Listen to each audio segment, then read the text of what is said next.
1월 9일 화요일입니다. 굿모닝 브리핑 시작합니다. 먼저 기술 유출 문제를 다룬 동아일보 기사 보겠습니다. 작년 국가정보원이 적발한 반도체 기술 해외 유출 사건은 총 13건으로 나타났습니다. 매년 증가하는 추세이고 역대 최다이기도 합니다. 다음 면도 함께 보시죠. 문제는 반도체에 그치지 않는다는 점인데요. 최근 5년 동안 산업별 기술 유출 적발 현황을 보면 반도체에 이어서 디스플레이나 자동차, 2차 전지, 조선 등 전방위적으로 일어나고 있는 걸 확인할 수 있습니다.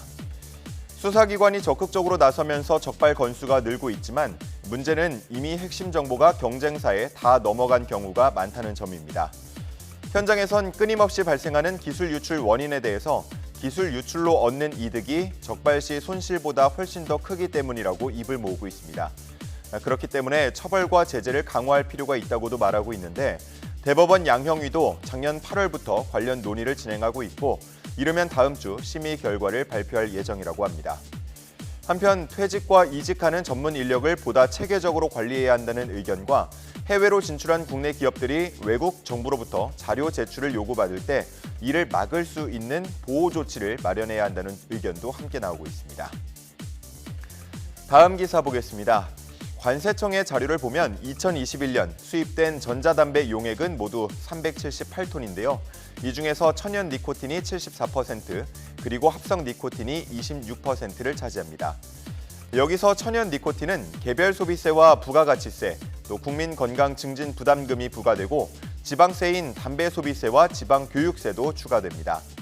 하지만 합성 니코틴에는 이러한 세금과 부담금이 전혀 부과되지 않고 있는데요.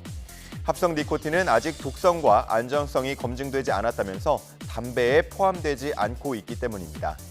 규제의 사각지대에 놓였다고 보는 거죠.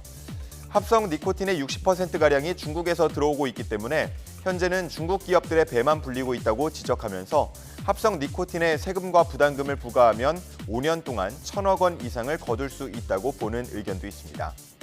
또 국민 건강 차원에서도 합성 니코틴을 규제의 틀 안에 포함시켜야 한다는 의견 함께 기사에 실려 있었습니다. 다음은 경향신문 기사 보겠습니다. 지금 기사에 실린 작은 사진을 보면 인천공항에 여행객들이 길게 줄을 서 있는 모습이 담겨 있습니다. 코로나19가 지나면서 이제 공항을 찾는 사람들의 수는 코로나19 이전 수준을 거의 다 회복했습니다. 그런데 비행기를 타기까지 줄을 서야 하는 시간은 이전에 비해서 크게 늘었다고 합니다. 작년 평균 출국 소요 시간은 36분 20초로 공항 이용객이 최다였던 2019년 31분 34초에 비해서 4분 이상 늘었습니다. 이렇게 출국 대기 줄이 길어진 건 보안 검색에 시간이 더 소요되고 있기 때문으로 분석되는데요. 보안 검사를 위해서 최신 기계들을 들였다고는 하지만 이를 다룰 인력이 부족한 게 문제입니다. 현재 인천공항 보안검색 요원은 정원의 93% 수준으로 100명 이상이 부족한 상황입니다. 게다가 전체의 34%가량이 입사 1년 안팎의 신입 직원이기 때문에 숙련도가 떨어져서 시간도 더 걸리는 것으로 평가됩니다. 인천공항공사 관계자는 부족한 보안 요원은 조만간 채용할 거라고 하면서도 셀프 체크인과 셀프 백드롭 등을 활용하면 시간을 줄이는 데 도움이 될 거라고 말하고 있습니다. 마지막 조선일보 기사 보겠습니다. 이른바 한국판 나사가 될 우주항공청 설립 법안이 국회 과방위에 이어서 법사위도 통과했습니다. 오늘 본회의를 통과한다면 이르면 오는 5월에 공식 출범할 거란 전망도 나옵니다. 지20국가 중에서 유일하게 우주전담 기구가 없었던 우리나라는 이번 우주항공청 개청을 통해서 달 착륙과 화성 탐사 등의 속도를 내겠다는 목표를 갖고 있습니다.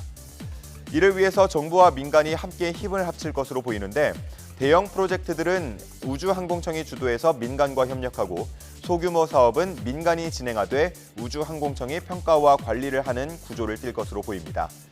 또 기존 공무원과는 달리 최고 전문가를 영입하는 데 파격적인 연봉도 허용하고 정부 조직법에서 제한하고 있는 민간인 비율도 적용하지 않는 특례를 둘 것으로 보입니다. 그러면서 또 많은 주목을 모으는 게 과연 첫 우주청장을 누가 맡을 것인가 하는 부분입니다. 해외 사례를 보면 초기 수장들의 역할이 결정적이었다는 평가를 받곤 하는데요. 격렬한 반대에도 불구하고 달 탐사 프로젝트를 추진해서 성공한 미국 나사의 2대 국장 제임스 웹이나 30대 여성 과학자 사라 아미리를 초대 청장으로 임명하면서 세계 5번째로 화성 탐사선 발사에 성공한 아랍에미리트 등의 사례가 기사에 실려 있었습니다. 업계에서도 기대와 긴장 섞인 시선으로 초대청장 임명을 지켜보고 있는데요.